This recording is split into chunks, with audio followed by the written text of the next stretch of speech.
आइए आज हम आपको लिए चलते हैं जहां पर शिव कथा हो रही है। सागवाड़ा के महिपाल ग्राउंड के अंदर दिव्य ज्योति जागृति संस्थान के माध्यम से इस शिव कथा को व्यासपीठ पर जो विराजमान है आचार्य श्री आशुतोष जी महाराज जी की शिष्या गरिमा भारती जी, जिनसे हम आज कहना चाहते हैं, इनसे हम रूबरू होना चाहते हैं, इनसे हम आज प्रश्न करते हैं। दीदी, आपने कई तरह की कथा की होगी आपने, और आज सागवाड़ा में आज आपने कथा किया, छठा दिन है, तो आपको सागवाड़ा में कथा करके आपको कैसा लगा? सबसे पहले तो यहाँ जो भी सागवाड़ा के क्षेत्रवासी हैं उन सबको हर हर महादेव। यहाँ पे आकर के हमें बहुत अच्छा एक अनुभव मिला है। सागवाड़ा के क्षेत्र के जो लोग हैं बहुत धार्मिक प्रवृत्ति के हैं। यहाँ इस पंडाल के अंदर जो भक्तों की संख्या है वो इस बात का प्रमाण है। जहाँ जहाँ तक संदेश गया वो लोग आए, भगवान शिव की भक्ति के प्रति उनके भीतर श्रद्धा भाव है जो हमने यहाँ पर आकर के देखा। और मालिक से यही, ईश्वर से यही प्रार्थना है, सर्व श्री आशुतोष महाराज जी का कृपा हस्त सबके जीवन में उन्हें प्राप्त हो, ताकि वो अपने अंतर्घट में उस आशुतोष सदाशिव को देख पाए और अपने जीवन को सार्थक करें। उनके भीतर जो ये श्रद्धा का, भक्ति का भाव है ये और प्रफुल्लित हो और वो अपने जीवन में आत्म कल्याण के मार्ग की ओर अग्रसर हो पाए।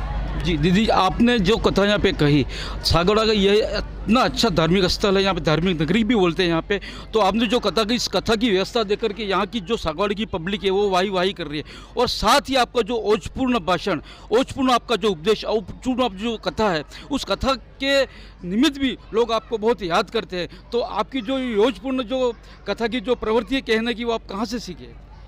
ये कृपा दिव्य ज्योति जागृति संस्थान के संचालक संस्थापक हमारे गुरुदेव सर्व श्री आशुतोष महाराज जी की है।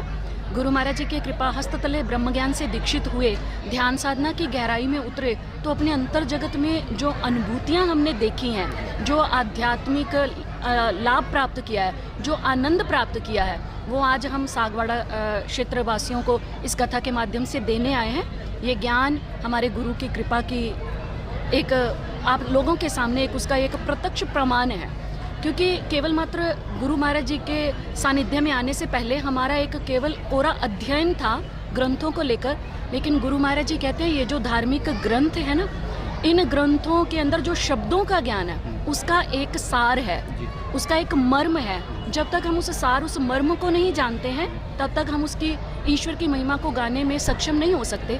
और उसी अनुभूति को, उसी सार को, उसी मर्म को गुरुदेव की कृपा से अंतर्घट में जाना है। ये उन्हीं की कृपा है, उन्हीं की कृपा के माध्यम से हम ये धारा प्रवाह आपके समक्ष प्रभु की गंगा को बहा पा रहे हैं। आपने दीदी कहाँ पे कथा की है? गुरु महाराज जी की कृपा से हर एक स्टेट के अंदर, लगभग राजस्थान, हरियाणा, हिमाचल, उत्तराखंड, महाराष्ट्र, आज आपके इस क्षेत्र में आए हैं। गुरुदेव की कृपा से ऐसे समागम दिव्य ज्योति जागृति संस्थान की ओर से हर जगह पर, हर स्थान पर होते रहते हैं। और आज भी अगर आपके यहाँ सागवाड़ा क्षेत्र में आए हैं तो ये सब श्री आशुतोष महाराज जी की कृपा है। और दिव्य ज्योति जागृति संस्थान जो है वो केवल मात्र एक आध्यात्मिक संस्था ही नहीं जो ऐसे धार्मिक समागम करती है, ये एक सामाजिक संस्था भी है जो समय समय पर युवाओं को नशे से मुक्त करने के लिए कैंप्स लगाते हैं। नारी सशक्तिकरण को लेकर के नाटक, रैलियां, ऐसे बहुत से समागम किए जाते हैं। कामधेनु गौशाला है जो गौ माता की सेवा के लिए, संवर्धन व संरक्षण के लिए चलाया जाता है। गरीब बच्चों के पढ़ाई के लिए एक मंथन नामक प्रकल्प चल रहा है। बहुत से ऐसे सामाजिक उत्थान के कार्य सामाजिक प्रकल्पों के माध्यम से किए जाते हैं। वाकई में कई प्रकल्प यहाँ पे जोड़े गए इस संस्थान के द्वारा, और वाकई में लोगों को मालूम पड़ा सागवाड़ा, ये सागवाड़ा बहुत पिछड़ा लोग मानते हैं, वागड़ क्षेत्र मानते हैं, यहाँ पे पीछे लोग हैं, पिछड़ापन बताते हैं। पर आपको क्या लगा सागवाड़ा में, क्या पिछड़ापन है यहाँ पे? भैया, जो भगवान होते हैं ना वो भाव के भूखे होते हैं। भगवान श्री कृष्ण ने एक बात कही है, मैं धन, धान्य, ये बाहरी किसी भी उपहारों से नहीं रीझता, मुझे भाव चाहिए भक्त का। सबसे बड़ा बात, एक व्यक्ति अपने जीवन में अगर उत्थान को प्राप्त कर रहा है, अगर वो समृद्ध है, तो केवल मात्र उसके पास जो बाह्य भौतिक समृद्धि है, भौतिक संपत्ति है, केवल उसी से ही उसकी पहचान नहीं होती। एक व्यक्ति की जो पहचान है उसके विचारों से, उसके व्यक्तित्व से, उसके भावों से हुआ करती है।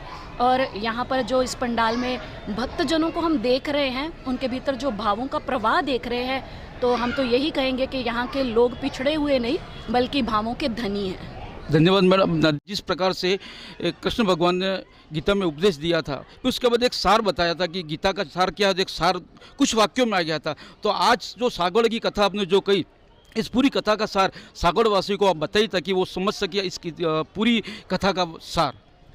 भैया इस कथा का सार ये है, यूं तो बहुत सी कथाएं लोग सुनते हैं, जैसे आज आप यहाँ पे भगवान शिव की कथा को श्रवण कर रहे हैं, कहीं पर राम कथा होती है, कहीं कृष्ण कथा होती है। कथाएं केवल कहने के लिए नहीं होती हैं, कथाएं जीवन में उतारने के लिए होती हैं, क्योंकि हमने प्रभु श्री राम की कहानी, कृष्ण जी की कहानी, भगवान शिव की लीलाओं को अगर हम किसी धार्मिक समागम में जाकर के नहीं सुनते तो हम अपने घर में धार्मिक ग्रंथों के माध्यम से उसे पढ़ लेते हैं, जानकारी को एकत्रित कर लेते हैं। लेकिन ये दिव्य ज्योति जागृति संस्थान की ओर से ये जो कथा की जा रही है, इसका जो उद्देश्य है वो मानव के अंतर्घट में उस परमात्मा के ज्योति स्वरूप का साक्षात्कार करवाना है। भगवान श्री कृष्ण ने अर्जुन को जो उपदेश दिया, ज्ञान दिया, ये जो श्रीमद् भगवत गीता है, ये समस्त जो अध्याय हैं, उन अध्यायों का भगवान श्री कृष्ण से मुखार बिंद से जो निकला ये जो ज्ञान है वो ये था कि ज्योति श्यामपि तज्ज ज्योति तमसा प्रमुचते ज्ञानम गे ज्ञान गम्यम हृदय सर्वस्य विष्टितम, कि मैं ज्योतियों की विशाल ज्योति हूँ। मेरे उस ज्योति स्वरूप को अर्जुन अपने अंतर्घट में जान। कैसे? न तु माम शक्य से द्रष्टु मन नैव स्वचक्षुषा दिव्यं ददामि ते चक्षु पश्यमेव योगमैश्वरम। आज मैं तुझे वो दिव्य ज्ञान दे रहा हूँ जिसके माध्यम से तू अपने अंतर्घट में उस परम ज्योति का साक्षात्कार करेगा। श्रीमद् भगवत गीता का सार ये है कि भगवान श्री कृष्ण को हम ज्योति स्वरूप में अपने अंतर्घट में जाने। भगवान शिव की कथा का सार यही है कि देह रूपी शिवालय में हम भगवान शिव के उस ज्योति स्वरूप का साक्षात्कार करें। कथाएं सुनने का लाभ तभी है यदि हम कथा का सार, ईश्वर की अनुभूति को अपने इस देह में प्राप्त करें।